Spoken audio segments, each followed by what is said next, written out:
terima kasih Anda masih bersama kami di Seputar Aceh. Pemirsa, petani di Gampong Lam Ise, Kecamatan Pekanbadak, Aceh Besar, mulai melaksanakan panen padi. Dan panen padi awal tahun 2008 ini hasilnya kurang memuaskan, dan hal ini dikarenakan saat musim tanam, padi banyak mengalami kendala di persawahan warga Lam Ise. Sawah di Gampong Lam Ise mengandalkan air tada hujan karena tidak adanya ketersediaan saluran irigasi.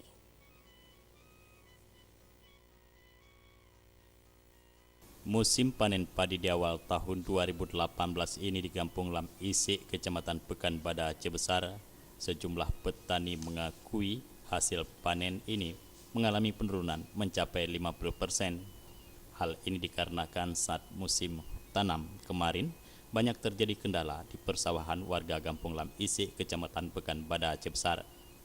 Menurut pengakuan salah seorang petani Gampong Lam Ise, Yahli mengatakan, di saat musim tanam pertama kemarin di akhir tahun 2017 mengalami kekeringan, dan di saat musim tanam kedua kalinya mengalami kebanjiran di persawahan warga.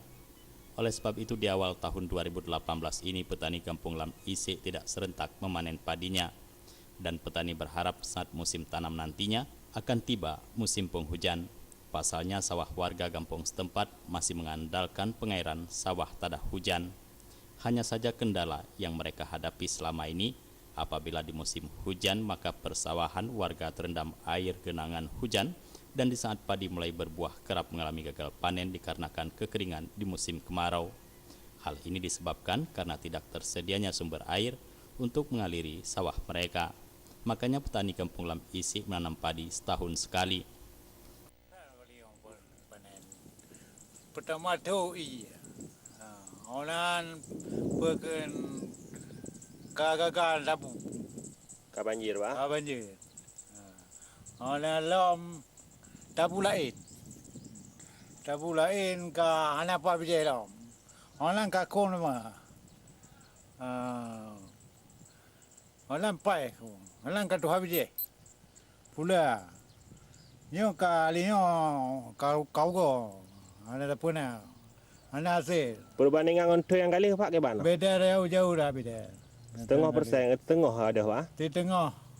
Gonte tengok kadang-kadang jangan. Ya. Dia perkiraan ni di tengah ni. Berarti puna apa harapan bagi pemerintah Pak? Nyo yang ke pemerintah nyo harus bantu nyo membor le. Membor harus bantu. Mal ana je kerja. Kadang-kadang ni iya, kadang-kadang air iya. Jangan Yahli mengharapkan kepada pemerintah daerah Kabupaten Aceh Besar agar bisa membantu petani Kampung Lam Ise untuk bisa membuat saluran irigasi dan pembuangannya agar petani setempat bisa menanam padi saat musim kemarau dan musim penghujan bisa membuang air ke saluran irigasi tersebut. Namun pengharapan petani hingga kini masih belum terwujud. Alhasil petani hanya bisa pasrah dengan sawah tada hujan seperti saat ini. Mustafa, Aceh TV.